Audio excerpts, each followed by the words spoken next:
Las Vegas shimmered beneath the desert sky, but inside the MGM Grand the air felt heavier than usual. This wasn't just another title fight. This was pride, legacy, and undefeated records colliding under white-hot lights. Puerto Rican flags rippled like waves in one section of the arena. Across from them, American fans rose to their feet, chanting for their golden boy. The atmosphere wasn't loud yet, it was tense. Anticipation hung thick like the calm before a storm.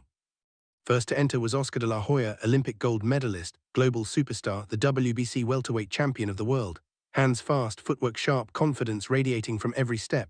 But behind the polished smile was a fighter determined to silence critics who claimed he was more celebrity than killer.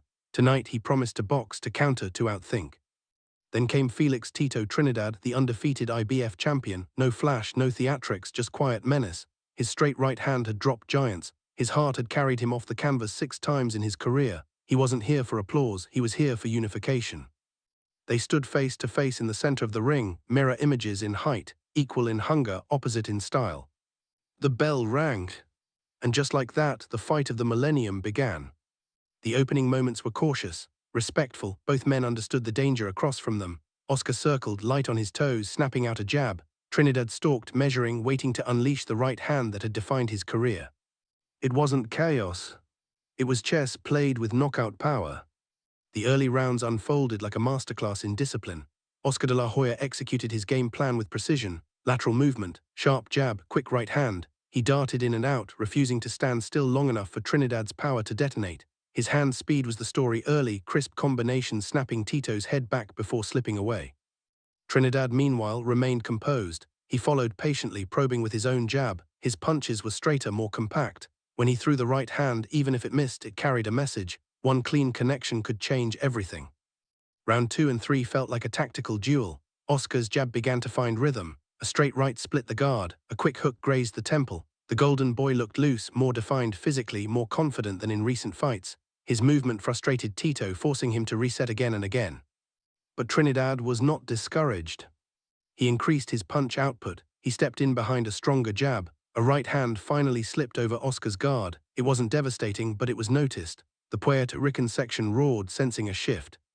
Still, through 4 rounds, many observers felt Oscar was ahead. Cleaner punches, better defense, clearer strategy. Yet something simmered beneath the surface. Trinidad was studying, waiting, because championship fights are rarely decided in the first quarter. They are built round by round, layer by layer. And Tito was laying foundations. As the fight moved into the middle rounds, the tension sharpened. Oscar continued to box beautifully. Every time Trinidad tried to press forward, a jab interrupted him. A quick right hand followed. A sudden pivot left Tito swinging at air. The golden boy's combinations became flashier, a sneaky uppercut inside, a ripping body shot that drew a collective gasp from ringside. Trinidad swung wide at times, especially with the left hook. Oscar blocked many of them, his right glove rising instinctively, but Tito kept advancing. His persistence began to matter. He wasn't landing cleanly yet, but he was present, always in front of Oscar, always pressing. Then came a telling moment. Near the end of a round, Trinidad landed a solid right hand and continued punching even after the bell. It wasn't malicious, it was urgent, a signal that he understood the fight might be slipping away early. Oscar appeared in full control. His speed was dictating exchanges. His jab froze Tito momentarily more than once, and yet there were whispers in the arena. The crowd wanted more action, they wanted fire. But Oscar refused to abandon the plan. He boxed, he countered, he moved. Through 8 rounds, many believed he was winning. But in the corner of Felix Trinidad, the message was simple: increase pressure. Because somewhere deep in the fight's rhythm, momentum was waiting to turn. And it would not need permission.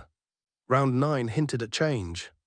Trinidad's jab grew sharper. His right hand began landing with more consistency. Oscar still answered, quick combinations, slick counters, but his feet seemed just a fraction slower. The urgency that marked his early dominance softened. Then round 10 arrived. Tito pressed forward with renewed aggression. A left hook connected cleanly. The Puerto Rican crowd exploded. Oscar circled, flicked jabs, but the dynamic had shifted. For the first time, Trinidad looked like the stronger man in the ring. The championship rounds revealed truth.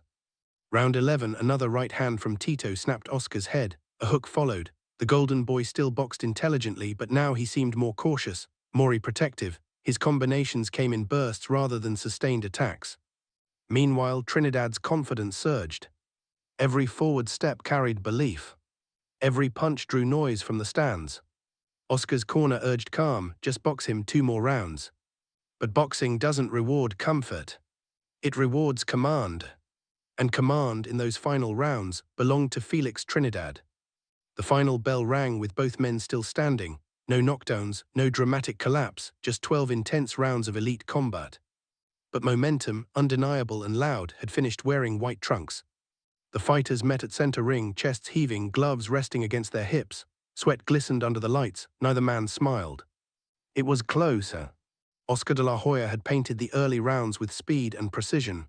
His combinations were sharper, his defense tighter. Many believed he had built enough of a lead to secure victory. But Felix Trinidad had owned the finish. And judges remember how a fight ends. The announcer stepped forward. 115 to 113. The arena fell silent. For the winner by majority decision. A pause that felt eternal. De Puerto Rico. The explosion of sound was deafening. Felix Trinidad, unified welterweight champion of the world. Puerto Rican flags waved wildly. Tito raised his gloves, calm but triumphant. His late surge, the aggression, the championship push, had convinced 2 of the 3 judges. Across the ring, Oscar stood stunned. The golden boy had boxed brilliantly for much of the night, but in boxing's unforgiving arithmetic, brilliance must last 12 rounds. That night in Las Vegas became legend. Not because of knockdowns, not because of blood, but because 2 undefeated champions met at their peak and one finished stronger. The fight of the Millennium proved a timeless truth. In boxing, it's not just how beautifully you begin. It's how fiercely you close. And Felix Tito Trinidad closed like a champion, fire.